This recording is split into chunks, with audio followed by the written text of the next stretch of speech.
Hi guys, and welcome back to another YouTube video. In this video I'll be doing my AFL Fantasy preseason review of the Western Bulldogs and the North Melbourne Kangaroos in the game in which the Bulldogs pretty much stumped the Kangaroos as expected, because the Kangaroos will be another bottom side and the Bulldogs will be, how do I say this, pushing for the 8, but I think they'll fall outside the 8.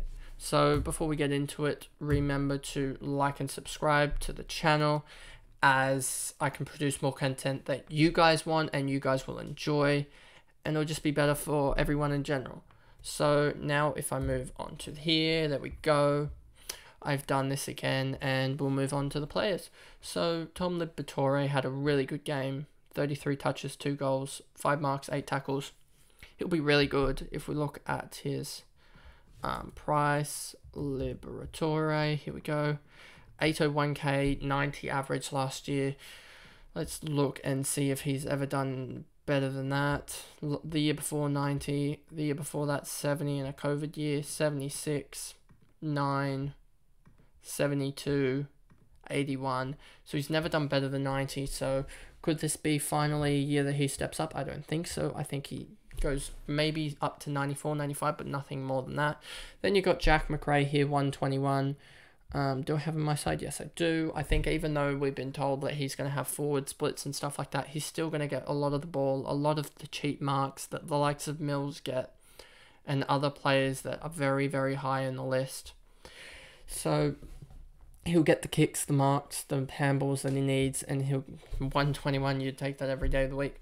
Guys, especially on 78% time on ground. If we look here and we look at his splits last year, 80% time on ground the year before 2022. 2021 he had 83, 80, 85. So he is around the marker that he should be at. But I don't know. Maybe he steps it up with his time on ground. But let's see. I guess, but I do think that 103 could be a very, very low score for what we're used to out of him. He's put up 120s in the past, so if he can return to that 120 form, we found basically what I want out of a mid-pricer, or even a rookie almost. That price, that increase in average out of a premium guy. So I think it's well worth the risk. Him, Bont, probably not Bailey Smith, as I think he started to tail off. I think his time on ground was his points per minute or points per percentage time on ground weren't good enough. Bailey Smith, he relied highly on time on ground percentage being so high that to get his points. So I think if he drops down 5 or 10%, 5 or so percent time on ground back to a normal percentage for time on ground, then you're pretty screwed with him. Bailey Dale, I was surprised about when I saw this, and I thought, because whenever I watch the Bulldogs, I think that Caleb Daniel is the best user of the ball, and I still think he is the best user of the ball. If we go to advanced stats, it's probably going to prove me wrong here. Caleb Daniel 94%, Bailey Dale 83%. So, okay, I wasn't that far off here. So if we can actually go to here. So, and I'll change back to the basic. So that's comforting to know that I can actually look at games and realise. But Bailey Dale, 108, he's still very, very good with the ball, and I think they will transition to more of a guy who can kick it 10, 15 yards more than Daniel and still hit a target pretty consistently. Like, it's 6 or 7% difference between those two. So I think Bailey Dale could be an option. I think, will he go 108 consistently? No, but will he go, what's he priced at? 90, I believe. Is Dale priced at? I believe he's priced at 90. Yep, exactly 90. I think that is, how do I say it? And how much point? I think that's probably at least 6 or 7 point unders of what he's going to do now into the season. You've got at least 6 or 7 points. Whether you think he's going to go 100, 101, that's your decision make, but I will say there was only 17 guys that went over 100 last year, I'm pretty sure. And to think that you're going to have McRae, Bontempelli, Smith, Dale, that's 4 already. You've got potentially another like 2 or so from the Giants. You know, you're starting to already rack up players that will go 100 plus already, and I don't think there's going to be like 25 players that go 100 plus. So there's going to only be like 20 or so players.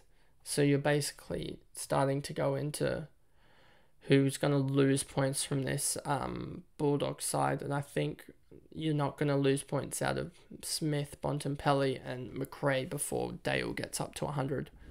So I don't think he's probably the best option, but if you want to go for it, go for it.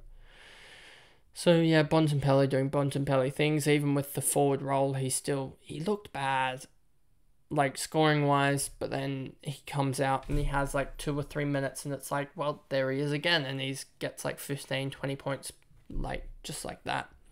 So he goes in spurts, which is quite nervy because he can fall down the list. Like he was at one point probably down about 15th, 20th, and I was like, got to trade him out.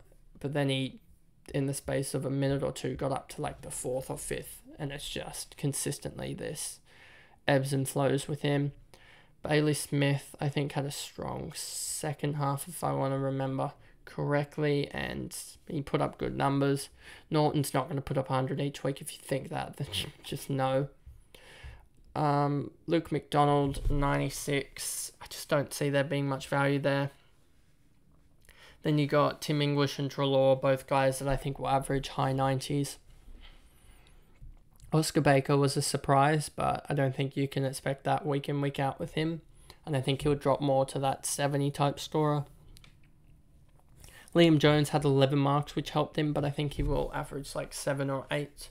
So take 3 or so marks off, and you probably get him averaging 75, 70 range.